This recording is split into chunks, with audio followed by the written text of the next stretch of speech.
그러면 서울이나 세종 같은 데서는 당연히 신고가가 많겠죠. 수요 초과 현상을 보이는 지역이기 때문에.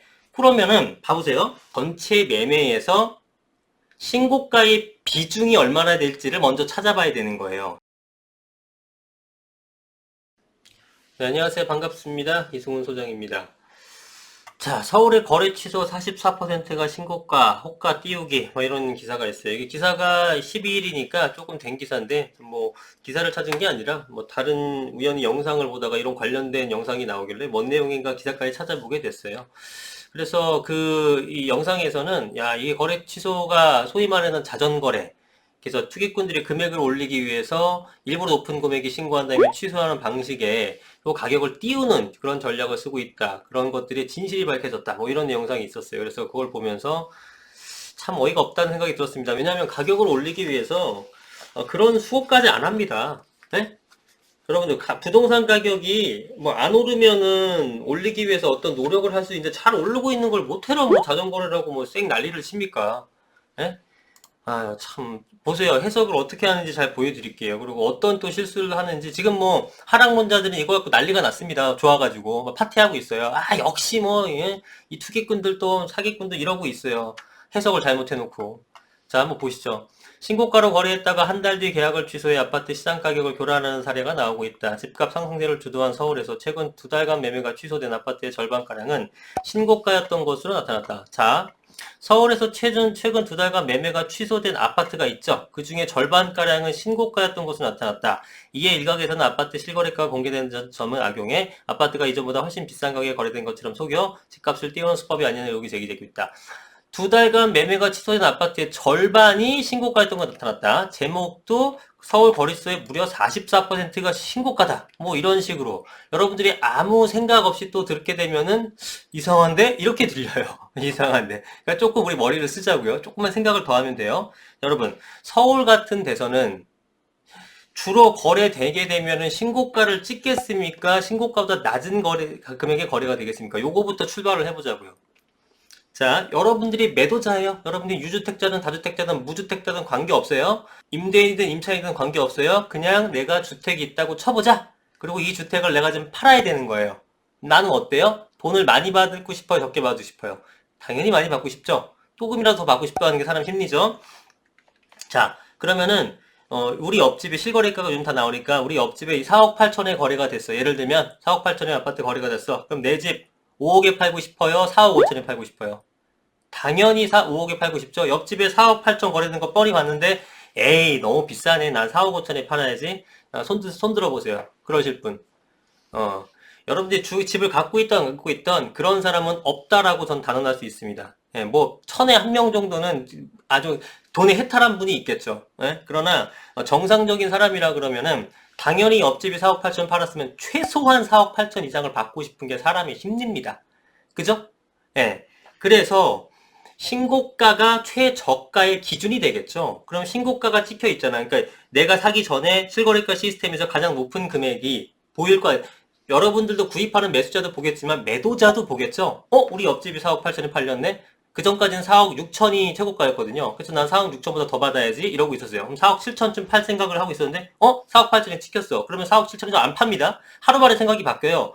4억 6천 실거래가 최고가였을 때는 4억 7천에 팔면 되겠다 했는데 4억 8천에 찍히면은 하루 만에 4억 7천 받아도 괜찮다가 바뀌어버리죠. 난 4억 9천이나 5억을 받아야 될 거야. 이렇게 바뀌는 겁니다. 그러니 당연히 매도 호가 자체는 실거래가의 최고가 금액을 최저점으로 해서 호가를 올리게 되는 거죠. 그러면 서울이라든가 주로 여기서 얘기하는 게 서울이나 세종인데 서울, 세종이 지난 1년간 가장 많이 가격이 오른 지역입니다. 그죠? 그러면은 가격이 좋은, 그러니까 핵심 지역, 사람들한테 가격이 올라가고 있는 지역에서는 매도 우위 시장이에요? 매수 우위 시장이에요? 응? 천천히 해볼게요. 매도 우위 시장입니까? 매수 우위 시장입니까? 가격이 계속 올라가. 매도자가 우위인 시장이죠? 네. 그러면 어떻게 되니까 매수자가 더 많다는 얘기잖아요. 수요자가 공급을 넘어섰다는 얘기잖아요. 수요자가 대단히 많아. 그죠? 그러면 신고가가 경신이 되겠습니까? 안 되겠습니까? 당연히 경신됩니다. 수요가 많으니까, 수요가 초과니까. 그죠? 자, 요런 거 정도 이해 안 되시는 분 없죠? 그러면은, 신고가가 서울이나 세종이 다른 지역에 비해서 많겠어요? 적겠어요? 당연히 많죠.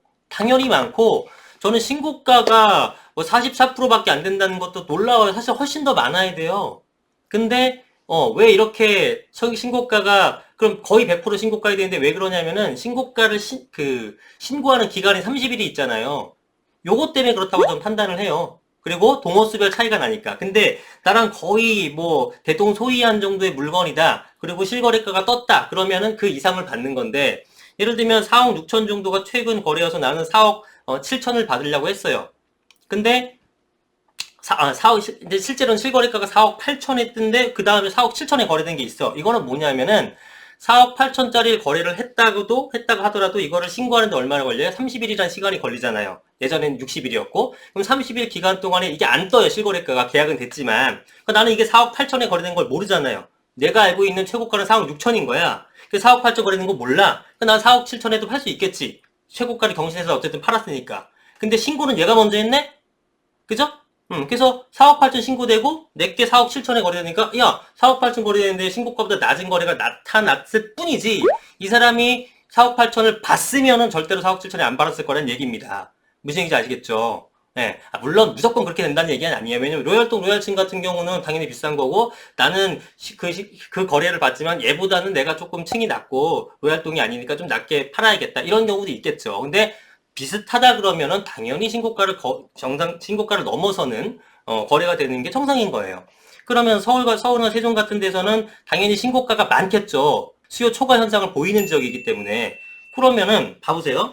지금 여기서 숫자가 나오는데 전국의 12만 9,800건 중에 취소가 3,200건으로 2.5% 비율 정도 나타내고 있고 서울은 138건 중에서 매매가 취소된 거래가 138건인데 이 중에 61건은 신고가를 경신한 거래였어요. 그러면 봐봐요.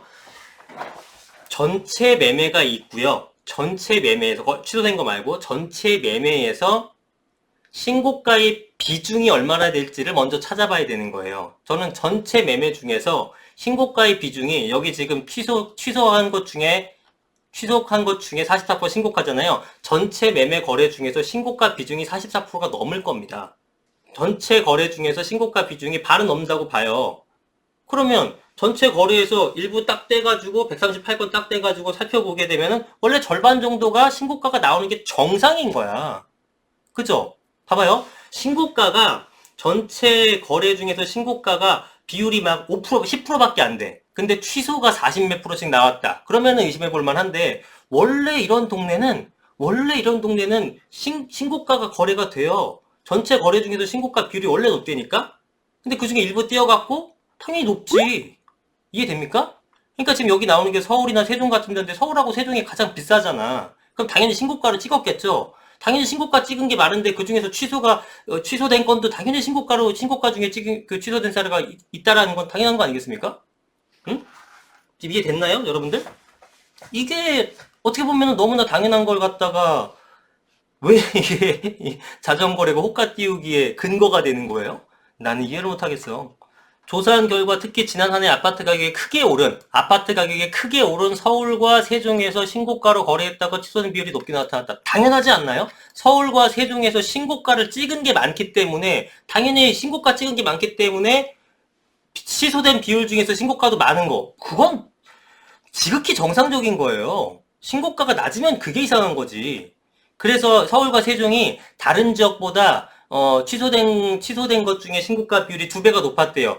원래 계약 건수 중에 신고가 비율이 다른 지역보다 2배가 높은 거야. 그래서 세종시 세롬동 새뜸마을 11단지 전용 98제곱미터 지난달 15일 신고가 14억 1천에 계약을 썼지만 4일 만인 18일 등록이 취소됐다. 자, 그래서 이건 궁금해갖고 한번 찾아봤어요. 볼게요. 자, 이거죠. 130B를 보게 되면은 1월 달에 거래된 14층짜리 요거 14억 1천 요거 얘기하는 겁니다. 그죠? 지금 기사에서 나왔었던 게 그러면 이게 취소되게 되면은 비싸게 샀기 지금 기사의 맥락이나 하락론자들의 맥락은 뭐냐면은 금액을 올리기 위해서 이거를 올렸다가 바로 취소했다 이 얘기야. 그러면은 올리려면 화끈하게 지금 한 3억 정도 올리든가 그 전에 거래가 얼마 됐었습니까? 14억에 거래됐었잖아요. 14억에 거래되고 나서 자전거래 한다고 그 금액을 높이면서 신고가를 찍으면서 금액을 높이는 뻥튀기를 수법 쓴다고 14억 1천을 찍습니까? 1,000만 원 달랑? 말이 되는 얘기입니까? 이거는 제가 볼 때는 어떻게 된 거냐는지는 뭐 저도 명확하게 좀 가서 조사해 본 건 아니지만 오히려 매수자가 이거를 샀다가 취소한 게 아니라 매도자가 취소할 가능성이 높아요. 매도자가. 왜냐하면 세종이 계속 잘 오르는데 내가 팔아보니까 14억 천에 팔기 너무 억울한 거야.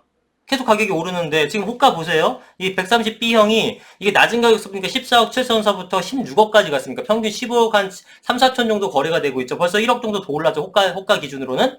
그러니까 이 사람이 14억 천에 팔고 나서 제가 볼 때 오히려 매도자가 취소한 겁니다. 매수자 사고 싶어 죽겠는데. 예? 지금 129나 130이나 130T 이게 지금 전용 98제곱미터 그 기사에 나온 건데 보세요. 129 지금 98제곱미터는 1월에 14억 3천도 거래됐어요. 이게 15일날 거래됐죠. 15일날. 자, 이렇게 유추해 볼 수 있을 겁니다. 어디까지나 제 생각인데 14억 3천 15일날 거래됐죠. 아까 130짜리는 기사에 나온 게 똑같이 15일날 14억 1천에 거래됐죠. 이 사람이 들은 거야, 얘기를. 야, 나는 14억 1천에 팔았는데 저 양반은 14억 3천에 팔았네? 무효. 3일 뒤에 무효한 거예요. 매도자가 이거 무효시킨 거야. 매수자가 가격 올리려고 했다가 취소한 게 아니라. 저는 그게 더 합리적이라고 생각이 들어요, 지금. 자, 그래서, 참, 이거 설명하고 있어야 되네. 자, 그래서 새뜸마을 11단지 전용 98은 지난달 15일 신고가 14억 천에 계획서 지금 4일만 취소됐다가 자전거래 가격을 뻥튀기 위해서 매수자가 신고했다 한 게 아니라 그러려면 16억 좀 찍든가 14억짜리 거래됐으니까 14억짜리를 14억 천에 1,000만 원 더 올려고 누가 이 짓거리 하고 있습니까? 안 그래도 잘 올라가고 있는데. 그러니까 이거는 오히려 가격이 더 올라갈까봐 매도자가 취소할 가능성도 굉장히 높다고 봅니다. 예? 예. 어쨌든 적어도 이 호가 띄우기는 아니라는 겁니다. 여러분들 호가 띄우는데 1,000만 원 띄워요? 14억짜리를? 예. 14억에 1,000만 원이면 몇 프로입니까?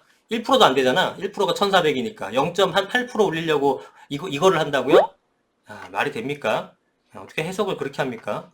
자, 성동구의 공이 취소된 거래는 83.3%가 신고가 거래였다. 당연하지. 성동구 아파트 인기 많잖아요. 그죠? 마용성 아니야, 마용성. 그죠? 성동구 쪽에 재개발 많이 돼서 새 아파트 많잖아요. 인기 많죠? 인기 많으니까 어떻게 돼? 신고가지? 신고가가 원체 많으니까 그 중에 일부를 띄어서 취소된 사례 중에서 또 당연히 신고가가 많은 거라고요. 그게 뭐 이상해. 당연한 거지. 예. 아, 그래서 그렇게 해석을 해야 되는데 그게 아니라 와 거래 취소 그 서울이나 세종 같은 데는 지금 취소한 것 중에 신고가가 되게 많다. 그러니까 호가 띄우기다. 이렇게 해석을 합니다. 참, 그걸 또 보고 그 영상 하락론의 영상에서는 댓글들도 신났어요. 와 역시 이 나쁜 투기꾼들 좀 또 이 생각으로 가고 있는 겁니다. 어떻게 그렇게 창의적인 해석을 하는지 저는 참 기발하다는 생각이 드네요. 예, 대단합니다. 대단해. 하여튼 이 영상 보고 계신 여러분들이라도 좀 제대로 이해를 하셨으면 좋겠습니다. 예. 정리하자 그러면은 서울이나 세종은 원래 신고가가 많다. 원래 비중 자체가 신고가가 많다. 그러니까 당연히 그 중에서 아무거나 랜덤에서 뽑아가지고 취소 사살이도 당연히 신고가가 높을 수밖에 없는 거다. 그게 뭐 이상한 거냐? 당연한 거지. 이걸 왜 효과 띄우기로 해석을 하느냐. 자, 오늘 영상 여기까지 하겠습니다. 감사합니다.